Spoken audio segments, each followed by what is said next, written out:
Hello travelers, welcome to Gamers Elf's Loft. Come in, sit back, relax. This is your ramble. Due to the success of my last video and the views it's been getting, I'm sticking with the theme and going to a bit of a much longer video. I have another saga. I know I covered one a long time ago, but I think it's time to come back to it. We all love a multi-part dumpster fire. So the saga I have today is about a couple who were just the worst, from sins both in and out of game. Trouble really does love company. But since this is going to be my first long video, let's make this intro short and jump into it. Sit back, relax, listen to me ramble. The saga of the problem player couple that plagued our table. This is posted in RPG Horror Stories from Mango Moonflower. Part 1. Long-time lurker, first-time poster here. As an obligatory, I'm on mobile warning for any formatting issues. So this happened a little over a year ago. I've been waiting to post about these two for a while. I had trouble getting the story to flow in a sensible way. I realized because even though these two players were in a relationship and wreaking havoc on our group during the same time, they were problematic in very different ways. For that reason, instead of trying to tell all the events chronologically, I'll go over the two separately. With that being said, let's meet our cast. Necro, our first problem player. He plays an edgy turtle necromancer with a weird fixation on bones. Most of his sins happen out of character. Not Tiefling. Problem player number 2. Played a changeling bard that had a Tiefling appearance and a Tiefling backstory. Was basically only a changeling for the lulz. Took the horny bard to a creepy level, where sins were primarily in character. Everyone else I'll just refer to by their class because we had a big group, and I want to keep word soup to a minimum. So for a little context, Not Tiefling was a coworker of one of our group members, Monk, and I approached her at work one day with an interest in D&D, as most of Monk's coworkers were where she played. As luck, or misfortune in hindsight, would have it, we were about to start up a new campaign with some friends that had just moved into our area. Monk, who was friendly with Not Tiefling, as a coworker at the time, invited her and her fiancé Necro to join us with the DM's permissions. As previously stated, I'm focusing on one problem player at a time, so I'll start with Necro, as most of his issues were out of character, and he was the lesser problem in my opinion. I'm already scared if Necro, the turtle and obsessed with bones, was the lesser problem. So, Necro was the reason Not Tiefling had approached Monk about D&D, since it was through his brother they were made aware of TTRPGs. From what he told us, his brother didn't want them joining because they'd cramp his style. After playing with the two of them, my suspicions are that it wasn't the real reason. But his brother's character also had somehow ascended to godhood in the Vampire the Masquerade, so who can say for sure? Necro seemed to fancy himself as an intellectual, and, for that reason, wanted to play a wizard. He chose a turtle for no other reason than the bonkers AC to balance out his squishiness. Now, the DM had given us a lore document that listed the Caraman races and mentioned that exotic races were very rare. We tried to lead him towards a more conventional race, but since 3 of us were already planning to play exotic races, we had picked them out prior to the DM giving any solid statements about the setting, we didn't really have any ground to stand on. His issues, for me at least, started months before we even had session 0. I'm one of 3 artists we have in the group. All of us offer to do art for their characters for them, since it's just nice to have an idea of how the characters look. Now, I have an anime-inspired style that tends to be a bit of the cuter side, as I used a lot of soft lines. Also, I typically draw humanoid characters. He asked me to do his character. Since it wasn't in my usual ballpark, I pointed him to our fighter instead, who has a much sharper style and was really good at monstrous designs. But he buttered me up by complimenting my style, and I eventually said I'd give it a try. I really wish I had it. He was the worst type of commissioner. I tried to get detailed information about what he wanted, and maybe some reference images. He gave me very little to work with, just vaguely dressed with dead animal parts and some runic symbols. So to make sure he's happy, I sent him progress pictures, the basic pose sketches, design sketches, color mock-up, etc. And he gave me the go-ahead at every step. Of course, this is until I had completely finished.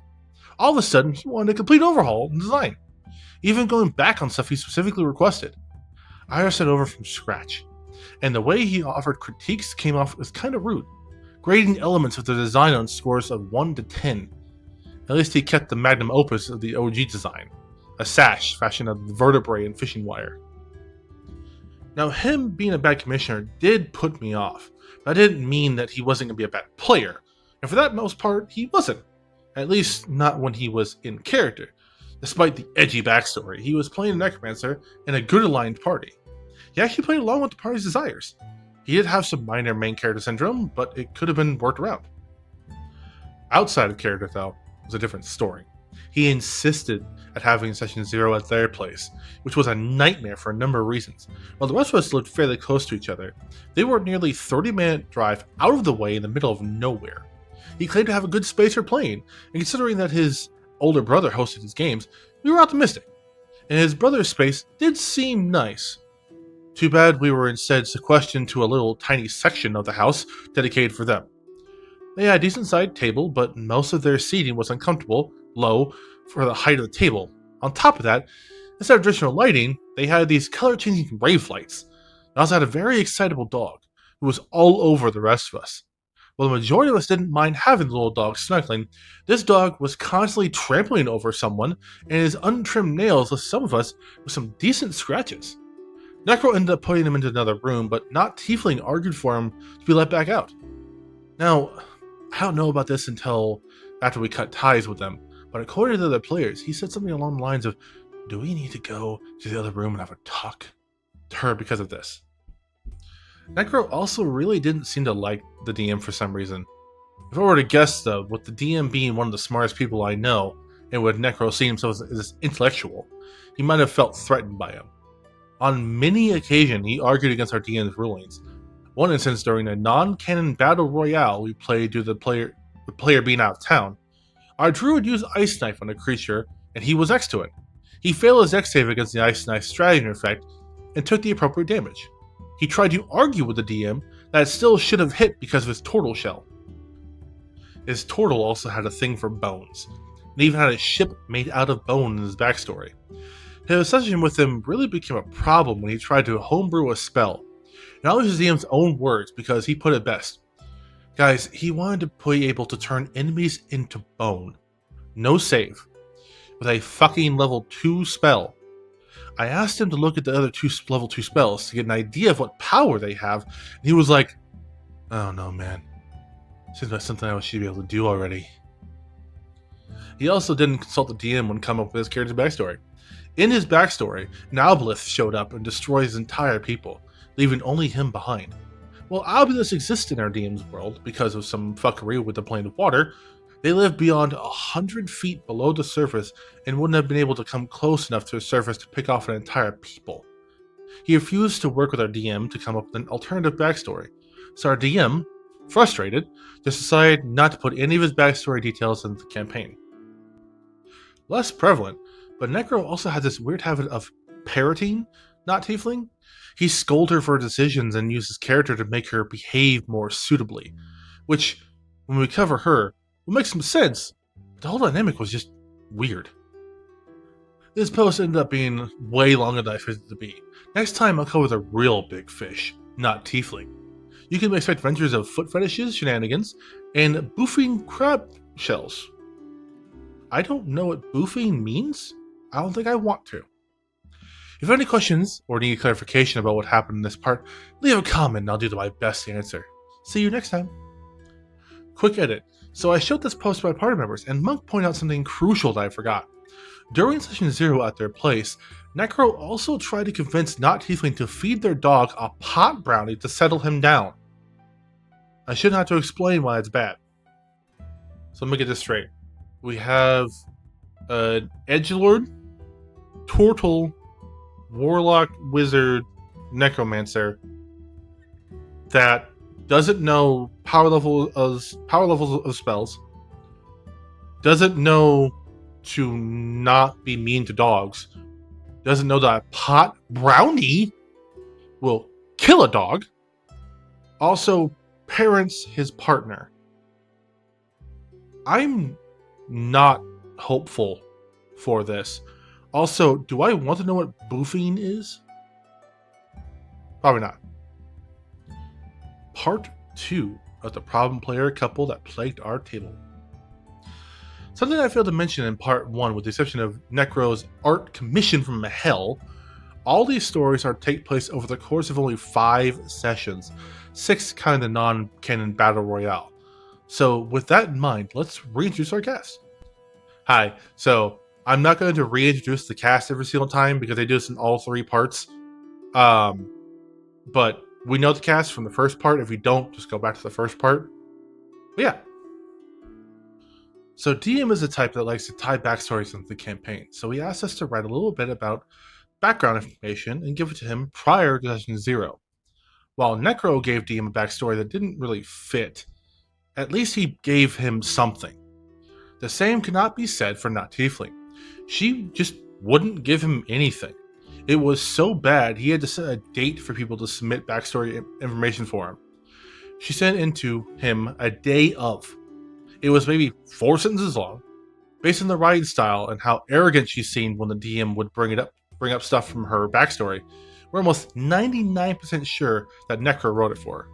So right off the bat, Session 0 was pretty obvious that there was some disconnect with Not Tiefling on what the tone we were going for. We tend to play more serious games, and we thought we communicated that. She wanted to name her character Fart, and seemed very confused when we weren't on board with that name. Necro talked to her into picking something else. She also didn't seem to realize that there was math in D&D, despite all the math rock jokes we were dropping in Discord. So there were 2 primary goals of our Session 0. 1, help the new players with their character sheets. In addition to Necro and Not Tiefling, Druid and Rogue were also new. 2, group up the party. Getting the new player setup took longer than we expected, so we only were able to get 3 players to the starting destination by the end of the session. DM requested everyone else meet up with him privately to get them on the same destination, so it wouldn't take up the table time. Everyone agreed to this. When it was Not Tiefling's turn, she just continuously ghosted him until time for Session 1 had rolled around. I can already see what's going on. Boyfriend, fiance, whatever, really wanted to play some D&D again, and wanted to play his whole edgy turtle thing, or really edgy person again, and Not Tiefling didn't want to play at all. Did not want to be here, but was forced to basically by Necro. So, already off to a bad start. Outside of the game, Monk asked her about this. It seemed like when the game was explained to Not Tiefling, she fixated on the improvisational part and thought of it as Whose Lines Anyways type of game. She seemed to lose a lot of interest after it was explained that it was more character building and math. Most would expect her to drop out before Session 1. It was understandable, and no one was going to blame her for not wanting to play after realizing it wasn't what you thought. Okay, I get that. I truly understand. If someone explained D&D wrong to someone and they got the wrong idea, I understand them not being okay with the whole I want to be funny and name my character Fart because I think that's funny and you guys will find that funny too. What do you mean that's not funny? What is math? Why is math involved in improv? So I get the obvious confusion that they were basically led on to told what D&D was about, but wasn't told exactly what D&D is about. So I get the confusion, and they really should have stopped playing if they didn't like what was going on after they were told the correct way we were supposed to be playing. Doing a quick cut to the video here and saying that most of the views are from non-subscribed people. It would really help me out as a creator in this space if you could leave a like and comment on my videos. If you like what you see, please consider subscribing. It really helps me out and shows me that people actually like my content. So if you could ring my subscription bell and smack that notification bell, you would know when my videos come up. It would also very greatly help me. Now, let's get back to the story. Well, she decides to play anyway. DM quickly cooked up a side story that she was kidnapped from her home island. That's how she ended up on the slave ship that the rest of us were already on. The issues start basically right away. So we start. We're all chained up. Necro uses 2 knock spells to get our fighter and monk out. Together they take out the guard with a key, hand it off, and then head back up the deck to start chipping away at our other captors up there. The key makes its way to Necro, an important NPC captive, and then to Not Tiefling. Now, instead of handing the key off to any of the 3 remaining PC captives, she decides to go off with the key and start skinning and looting the dead guard that is below deck. The rest of us are begging for her to unlock us. She doesn't. The NPC goes for the mace the dead guard had so he can go up and help the PCs fight up deck. Not Tiefling decides she wants that mace instead, and is going to fight him about it. Here is where another issue comes up. She hasn't made up her spell list at all. Our ever gracious and ever suffering DM allows her to pick spells as we play, with the caveat that they will be locked into her spell list when she picks them. So she basically picks all her spells with tormenting this one NPC in mind.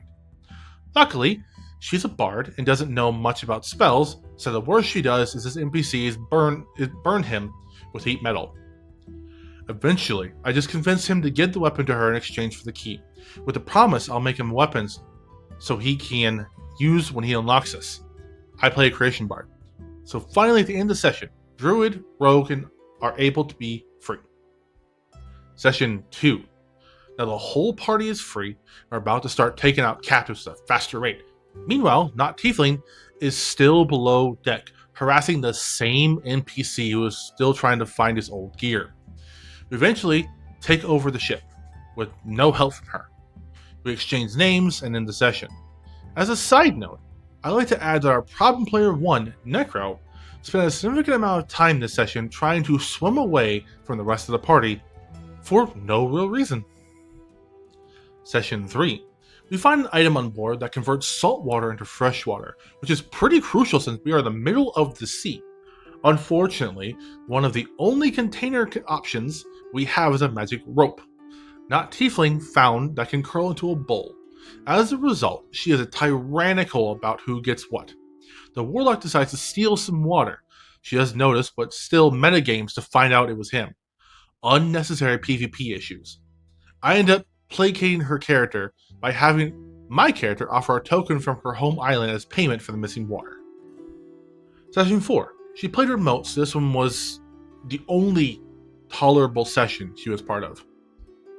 Session 5. The real disaster session, which ultimately leads to them getting kicked. The first troubling incident of the night was when she argued with the DM about Necro getting to pick where his character ended up after like a 4-hour downtime period. No matter how much our DM explained character autonomy, she just kept escalating it. Well, if he's go below deck, I'm insert location several islands away. Now, why was she so peeved about it? Well, she just used speak with animals to talk to some orcas that were curious about the ship our characters were on, and promised to feed them Necro's turtle. Druid, who had an herb pouch and a high roll, cooked up some really pretty tasty food. Upon getting a whiff of it, several PCs asked her to cook for their food for them, like normal people. Not Tiefling, though. She decides that Druid needs some buttering up. And by that, I mean she took this opportunity to get off on her IRL foot fetish by getting way too personal with Druid's feet. Toe sucking and all. Druid, having a very polite and passive player, tries to just tell her that's not necessary. It doesn't work. Awkward laughter ensues. She also made a pass at the Warlock in a similar toe-sucking manner, but Warlock's player was better at shutting it down. So, I'm imagining this being a great thing or a grateful thing that this player literally... I'm imagining in my brain, the session is going, all the NPCs and everybody's asking Druid to make them food. And then Not Tiefling goes out and literally stops playing, gets on a table, and starts trying to actually suck the actual druid player's toes, and then tries to does it saying the warlock. Whoa. I know that's not what happened. That's how the story makes it happen. And either way is not cool. But that first way is funnier. Later, she makes an offhand comment about planning to take my character's virginity to Fighter, who is my character's protector / father figure, which is made especially weird in character because my character looks young for her age as a result of being an Asmar. Combined with the Fighter calling her kid, most were under the impression that she was underage. We mention this is not tiefling. She doesn't care. Record scratch. I'm sorry. What? The person that you're talking to, trying to take their virginity from her, looks and kind of acts underage. Everybody else around you kind of also thought they were underage. The character was. And you straight up say you don't care. Bye-bye. No redemption. No redemption. Gone. Goodbye. Time passes again, and she gets a hold of a bucket of multicolored crab shells that came from the fishing vessel our monk worked on prior to the campaign, where the rest of her crew got killed. Monk saw them and was sad and went off to sulk in the captain's hut. Not Tiefling wanted to hump the door of the cabin Monk went into, but thankfully our DM stopped it with, "The captain's hut doesn't have a door." Warlock, seeing how upset Monk was, attempted to get the crab shells as a way to cheer her up. Now, this is where it really escalates. Not Tiefling was insanely stubborn and would not let Warlock have even one of them despite multiple peace offerings and multiple characters. Warlock got fed up and was planning to just try and swipe them from her, but she tried to meta that she had laced them on a steel rope, and then the DM didn't allow it. She took it a step further and said she wanted to have them hidden up her ass. So not brushing off the underage part is crazy and keep walking there. But then, when this is supposed to be a serious, more non-funny and non-comedic game, why are we letting this happen? We can all say to stop. We can all let people know to stop. If people are making you feel uncomfortable, you tell them to stop. What is happening? And girl, you have some problems. IRL foot fetish and then wanting to shove shells up your butt? What is going on? It was at this point she seemed to realize that out of character, we were all kind of sick of the situation. How many crab shells do I have to swallow to die? Because it seems like everyone just wants my character to die. You don't have to do that. Your character can be difficult or raunchy. It's just that you are at 11 right now. I need you more at a 7. I just put a lot of myself into this character. It's just that we like our games to be a little more serious, so the types of jokes we have in person really don't work in the game. It doesn't mean we don't like you. We just need you to tone it down. But this is me toning it down. And it would be fine if you played your character as less contrary and attempted less sexual things with fellow PCs without their consent. Are you calling me a rapist? That's not what I'm saying. Okay, we're just gonna call it there, and we'll talk over Discord, not Tiefling. After her and Necro left, the rest of the group had a discussion about their behavior and how we wanted to move forward. We agreed we would discuss the issues, and depending on how they responded, we give them 2 sessions to improve. If you read the disclaimer at the beginning of this part, and did the math, you'll have a pretty good idea on how they responded to our critiques. Anyways, this part will be too long if I continue on how we finally rid ourselves of this problematic duo. Don't worry, the next one will be shorter, so hopefully I can get it out soon. I'll see you then. So, Edgelord Turtle, that also is problematic outside of the game by being almost extremely rude and authoritative to their fiance than to a person who, one, didn't know what the game was about, to not caring what the game was about, to bringing out their foot fetish, to then also shoving crab shells up their character's ass. This is some escalation. So I can understand why the LP broke it up this way. And yeah, Necro was not as bad as Not Tiefling is so far. We have one more part left. Let's get to it. We are doing part 3, a saga of the problem player couple that plagued our table. Finale.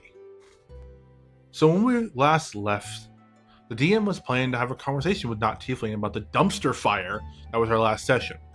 Turns out, he didn't have to need to initiate.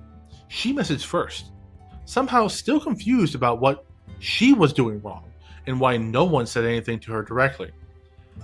Our ever-patient DM listed our grievances.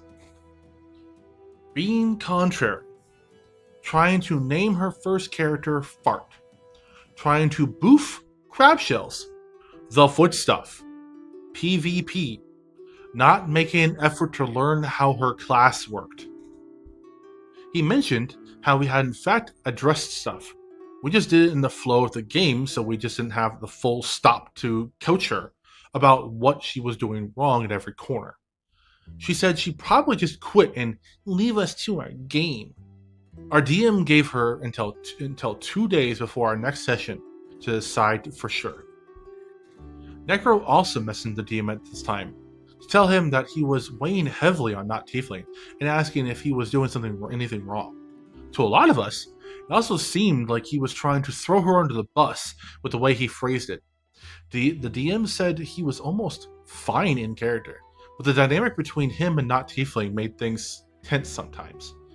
He also wasn't a fan of how Necro would be so questioning of his rulings. Necro just didn't respond. So the deadline DM set for Not Tiefling rolls around.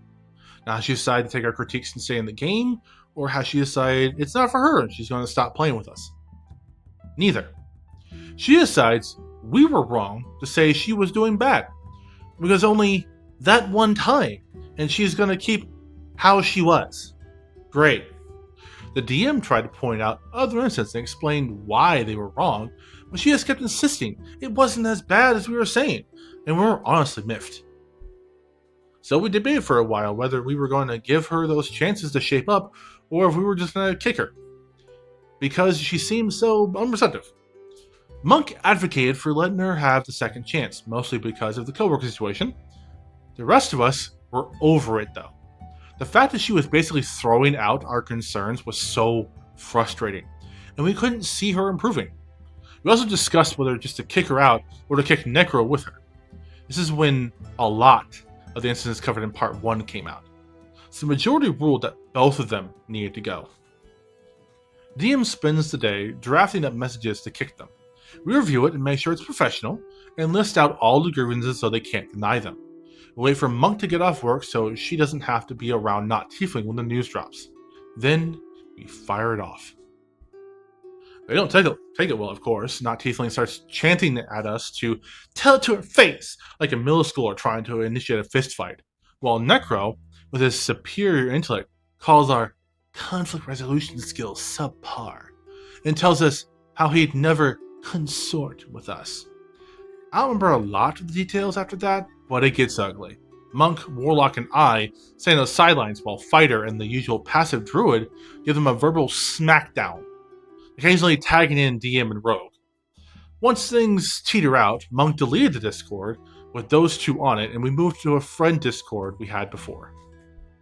Not Tiefling does text Monk later asking why she didn't defend her, and Monk, to keep the work peace, just said she didn't like the confrontation. Smart move. Very, very smart move. And that's the last time we heard them directly.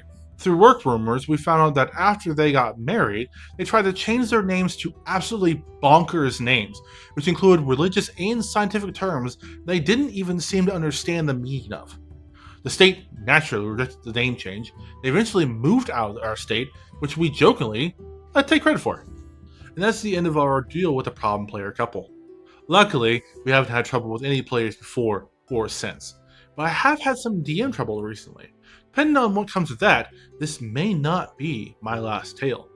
Anyways, until then. Oof. That was... Oof. I wasn't in that, because that probably would have sucked. Like, the dog thing, it's hard to go to any place with an animal and try to do anything productive. Because one, most people like me would want to be spending all the time petting the dog. But other times when they're rowdy or can't be controlled very well, you have to put them into a different room. And yes, it sucks. And yes, usually the wives or the more softer people would be like, well, I don't want them away because I feel like I'm hurting them, or they weren't doing anything wrong. But then the whole pot brownie thing pulls up. I'm upset. I'm very upset about that. But then we're going to go back to them basically playing not Tiefling's character for them for the first half and scolding them for their choices and how they talk. And that swear-in backhanded comment about, do we need to talk about this later? Guys, if you have a problem, you need to talk about this somewhere else, not in front of the group, especially with one of your fiance's work friends here. That's no. Now we're going to go back to the other person. Again, IRL foot fetish. The boofing of the crab shells, which now I know what boofing means. Then the not understanding the game, not asking questions, not caring to ask questions, not caring to understand anything, and also just generally being a pain. That's a good reason to be kicked from a game, honestly.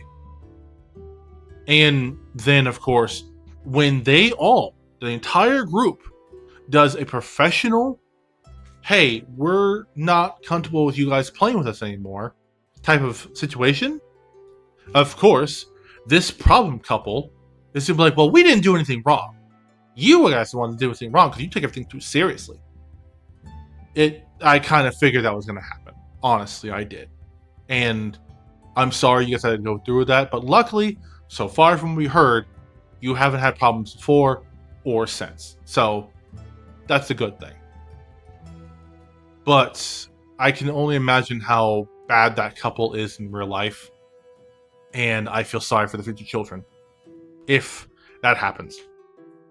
But that being said, I am tired now.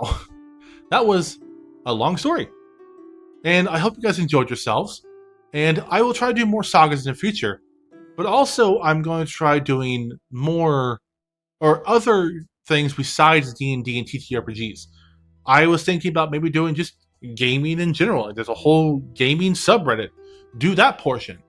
Or I might branch out to, am I the asshole? Today I f***ed up. If you guys want me to read those type of stories, go ahead and leave them in the comments. That'd be great for my interaction, and it would really help me out. Remember, guys, halfway through I said to subscribe and smack the notification bell. Really appreciate it. Now, leave my loss so I can go to bed. Now, remember, guys, be safe. And remember, the most powerful spell or anything of any power scaling is the power to say no. Be safe, enjoy my forest hovel, and farewell.